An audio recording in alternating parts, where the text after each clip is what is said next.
everyone, and welcome to another brand new episode on House and Home. I hope you're all doing well and ready to take on another hectic week of work coming back from the long weekend. My name is Lydia Ali and I'm your host. We have another fantastic show lined up for you all for this week's episode on House and Home. Coming up, we have Gazella Bruda, a famous paint artist, to share with us her journey. And later on the show, we have our museum visit where we talk to Loretta Hasu. She talks about the traps here in Papua New Guinea.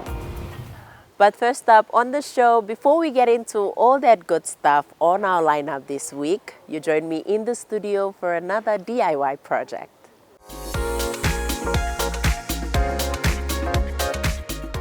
For this DIY project, the materials that we will need, we have cardboards for our centerpiece, some colored papers to cut out some flowers. We have some green colored papers for our spiral, a glue gun for gluing the pieces together.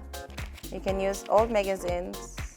You need a marker for your measurements, scissors for cutting up the flower and the petal pieces, some glue, and tape. I'm using spray paint for this project, but if you have water paints at home, you can use water paints. The first thing you do, you take your cardboard, use a circle surface to draw out your circle on the cardboard, or you can just use your eyes and measure a circle. It doesn't have to be perfect because you're gonna cover it up with the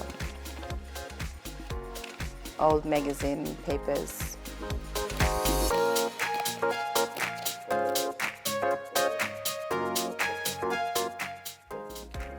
You have to be careful when you're using scissors or else you might cut yourself. So this is your circle for the centerpiece.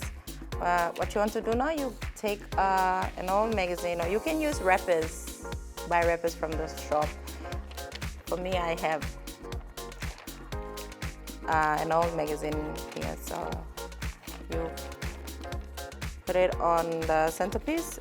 You can use a tape to tape it, wrap the centerpiece, or you can use a glue. I'm going to use a tape for this.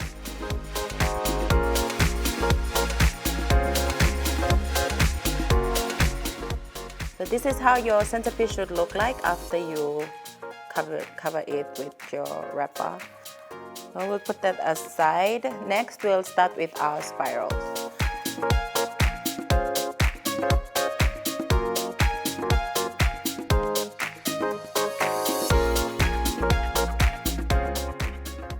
So first up, we're gonna glue the rods onto our centerpiece.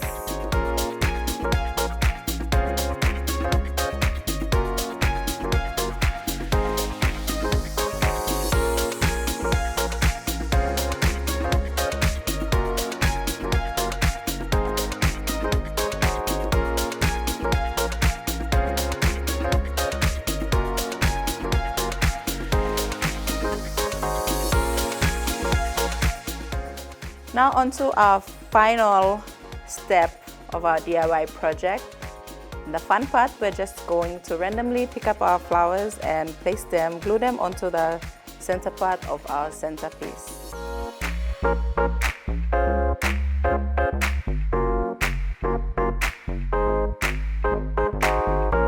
And finally, this is the end product of our DIY project.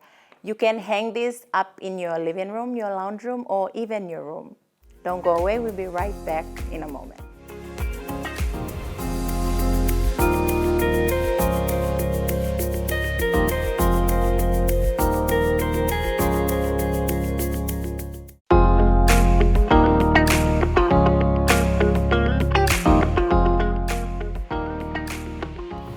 Welcome back to the show. Up next, we feature Gazella Bruda, a famous fine artist here in Papua New Guinea. She tells us about her journey as a fine artist here in the country and also what the Creative Arts Innovative Center down in 8 Mile is trying to do for the community in terms of art and finding your passion. Hi, I'm Gazella Bruda. I am a fine artist in PNG, and I also work at the Center for Arts and Innovation in the art development space. Ever since as far back as I can remember, I've always wanted to be an artist, and I've been very fortunate have been able to go to the then Faculty of Creative Arts, the former National Art School. I was able to go there and study to be a fine artist. I graduated as a printmaker. I do a lot of paintings though, and that was literally 25 plus years, 29 years ago, long time. And wanting to be an artist has always been something that all children, we're all born artists. There is no child who doesn't know how to draw something, or every child is born with it. You just forget how to maintain it as you grow up, because you get busy. And for some of us, we've been fortunate enough where we just continue drawing. And I've never been really smart with anything else. Art has always been the one thing that defined me as a person and has always been my passion. And so, for anyone who's aspiring to be an artist, whatever age you are, fantastic place to start. And of course, there comes a lot of hard work, and you have to be passionate about it. It really has to mean something to you personally in any profession for you to be able to continue with it for years. And that's basically what art has done for me. It's my life. It's defined me. It's paid my bills. Coming here to the Center for Arts and Innovation, the invitation to be part of the team, I am part of a movement of people, you can say. The Center for Arts and Innovation, it's a platform that was inspired. The dream of having this vision was by one of our Papua New Guinea's leading fine artists also, who was a successful artist, philanthropist, and entrepreneur. His name's Daniel Waswas, and I'm sure there's a lot of Papua New Guineans who know him. He's very famous, the world over, internationally also, and this vision of his that has manifested into the place that we have now, this platform, we've been very fortunate that he donated this to Papua New Guinea, so to speak. We're a non-government organization. We don't get funding anywhere else. We have been very fortunate that Daniel continues to support us and financially, fund us so that we can drive our vision. And basically, the Center for Arts and Innovation is to be able to change the mindset of all Papua New Guineans. It's a platform to give opportunities to the marginalized. And this is anyone who has always had a passion for art but never had the opportunity, where the next best thing, we're here. You can come here, and we've got fashion and textile design, we've got fine arts, and we also have in development, we've got multimedia, and there's so much that we're looking forward to developing and being able to share the space with our communities and all like-minded people who would be able to be inspired through art to pursue their own dreams and passion. And like my job here, and I'm really fortunate, and it's been a blessing because I've had to learn a lot, and I'm still learning. And my job, basically, like I always try to simplify it for myself, my job is to identify, to see beyond what meets the eye, and have the sense, the sixth sense, to be able to identify when someone has the potential and has that desire. And my job is to guide you and to support and to help you to bring out this creative ability that you have, to inspire you that yes, you can run with this. You've got something here. It's a satisfaction for me to be able to be, part of someone's journey, someone who's discovered this innate creative ability they have, or this talent. And I think that's, in a nutshell, basically what my job is. And the center, we have this really long-term plan, this vision that in a few years from now that we can set ourselves up as the next National Art School, this beautiful space where we can have everyone come to it. This can be a hub to inspire and to create and to be innovative. And as with globalization, we can be able to be a meeting place for all creative beings, whatever background you have, that you can feel inspired to come here and draw from art and use art as a way to express whatever it is that you'd like to express in whichever platform that you feel most comfortable with.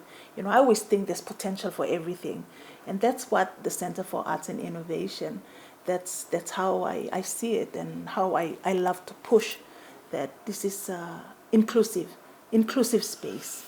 This Saturday, the 24th, we actually have a platform here. We have an event that happens every end of the month, and it's called the Creative Open Mic.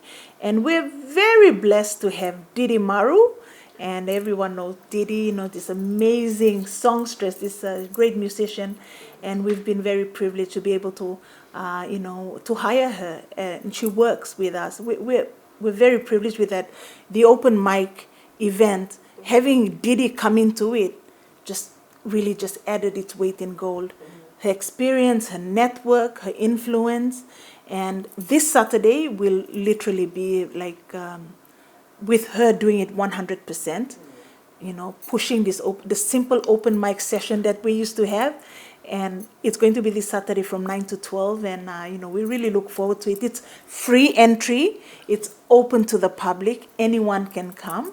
And, you just look us up on our Facebook, our Center for Arts and Innovation, PNG. Just look us up there and send us a message. It's anyone. If you think you've got talent, like, you're talented, you like to sing, but you like to sing in secret, you've got an opportunity to come to a space, and opportunity to go on stage and to be able to perform, and you've got a nice audience happening. We're going to have music, we're going to have the spoken word, poetry. We have really upcoming talented creatives, and these are people who've never had the opportunity to go to a formal education to be able to do this. This is their talent, their passion. And after that, we also have a cafe, so you can go down and buy hot dogs and refreshments. But it's a safe space, great parking. We've got lots of room for parking. So, if 100 vehicles, please come already. It's a secure place. We've got amenities where, toilets, male, female, and we've got this wonderful space that we'd like to share with everyone. See, at the end of the day, as human beings, we want to be happy. That's the purpose of life. You want to learn to live happily. You want to make all the money you want. Why? Because you want to be happy. You want to have this or that. It's always about the end product for everything on this earth is happiness. Money should never be that validation. I think that's the difficult part for all of us, because right now, with the economy, it's hard. Life is hard. We all need to make that bit of money to put food on the table. The struggle is real. And, I think, some people very talented in art, but because they're not making money from it, they give up. And I can understand that. But I think your art should be where you find your peace. That should be your secret room. That should be your secret space. That place that you can go to when the world is falling apart around you. Well, there you have it, viewers. If you're free this Saturday, you can head on down to the Creative Arts Innovative Center down at 8 Mile, just before the Glory Garden Estate, to join Gazella and her team for an open mic session this weekend. The session runs from 9 a.m. to 12 p.m. So you can head on down and share poetry or a song or anything creative that you have in mind. You're watching House and Home. Stay with us. We'll be right back.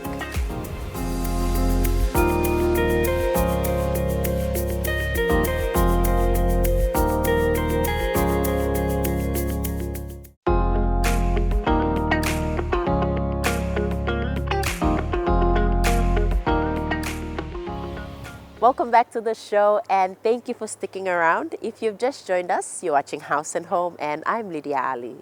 Up next, we have our museum visit, where we visit the Port Moresby National Arts and Museum Gallery down at Waigani. We speak to Loretta Hasu, and she tells us about the fascinating history or story about the traps of Papua New Guinea. So my name is Loretta Haus.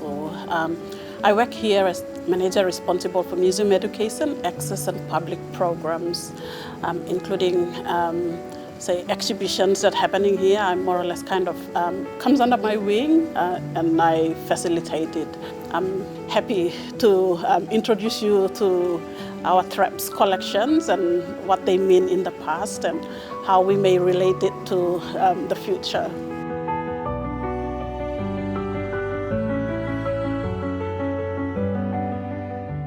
So we are here at the Technology of Traps exhibition.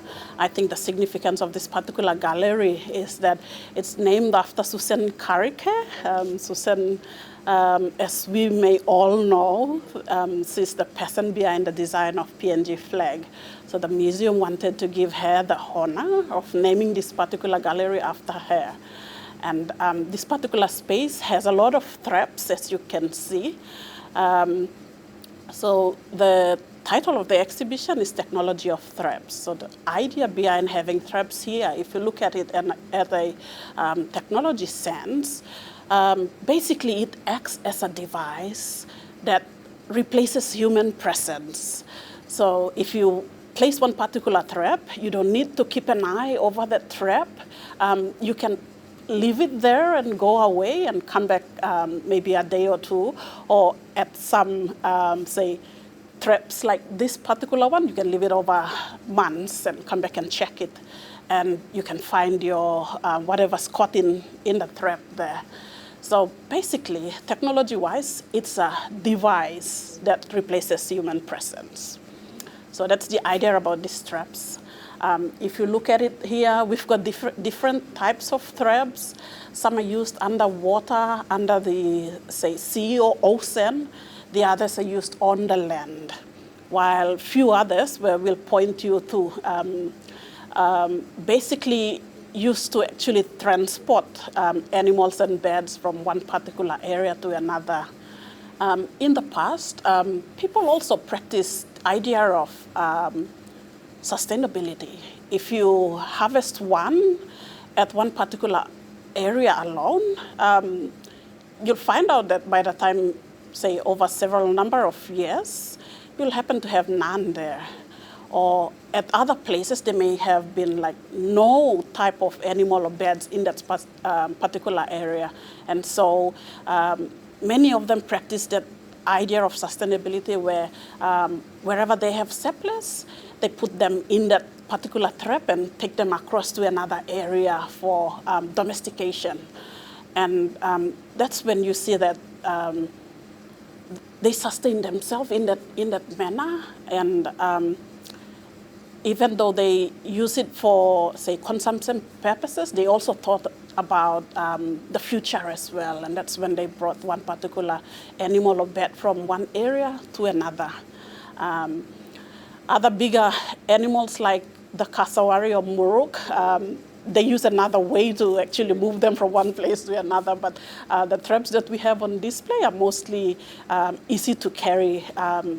For example, animals like bandicoots and rats, possums at times, possum or say kaskas or kapul in Tokpisin, and bats, all bird types can actually be transported from that one particular trap to another location. So we can say that, you know, our ancestors and people in the past also practice, have a form of sustainable practice for the future too. So the museum here is an interesting place in itself. The contents of the museum is interesting in the fact that it covers, say, modern history coming from period of, say, early explorers up to the present day, in fact. It also covers, say, prehistory. That's when what goes beyond living memory, so to speak. You're talking about thousands of years where no actual dates are attached to.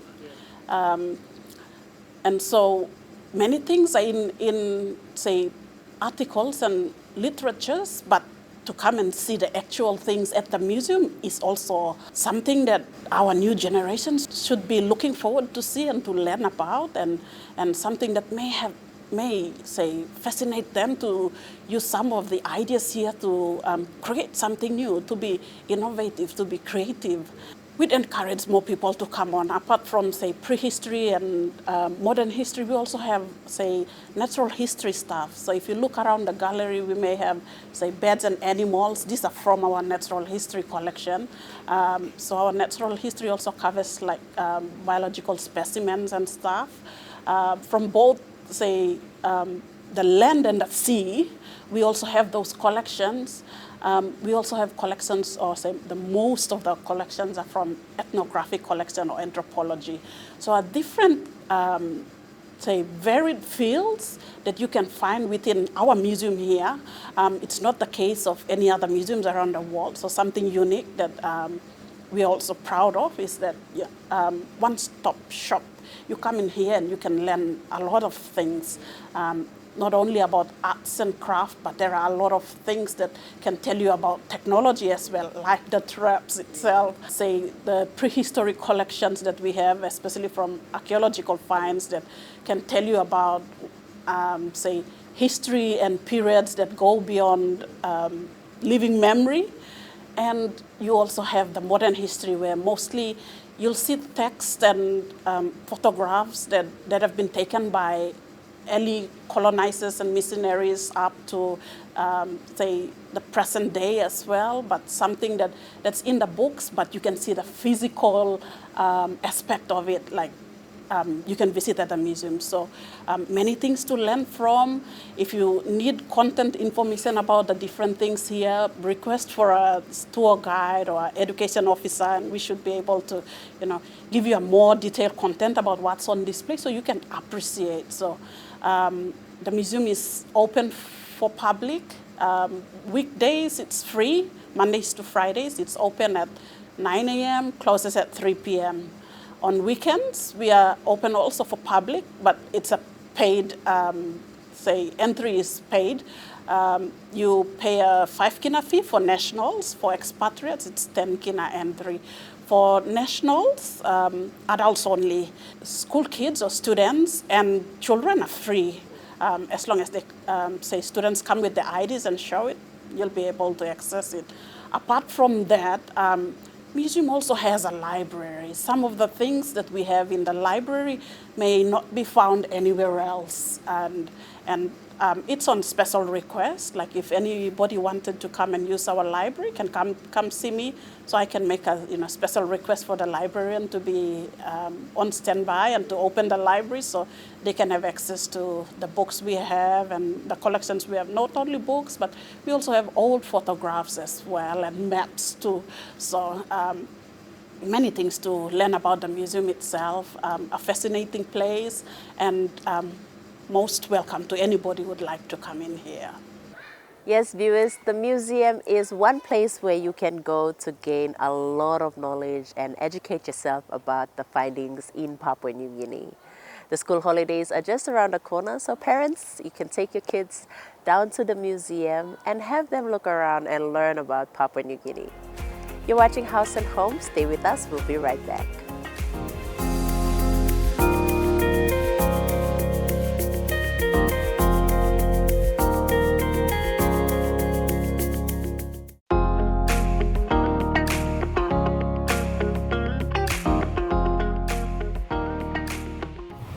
Welcome back to the show. Now, before we wrap things up, we have our RSPCA pet adoption for the month. So here's Sean, an education presenter from RSPCA, to brief us about our furry friend who's up for adoption this month.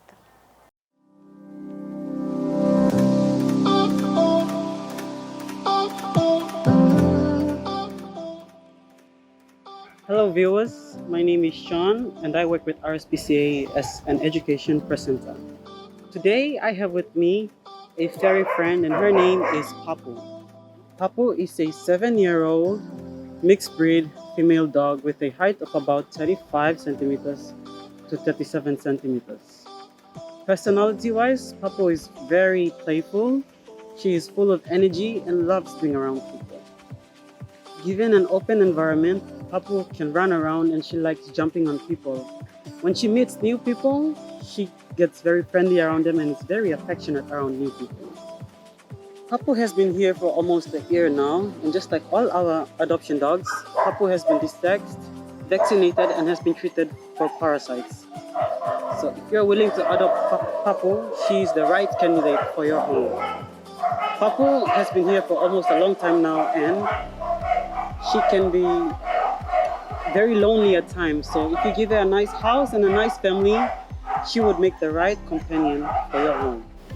If you would like to adopt Papu or any of our animals here at the shelter, you can contact Karen on email at adminmanager@rspca.org.pg, or you can phone her on 7526-8508. Papu is a lovely dog who wants to be part of a family. If you feel that deep down in your heart a voice is telling you to adopt Papu, please do.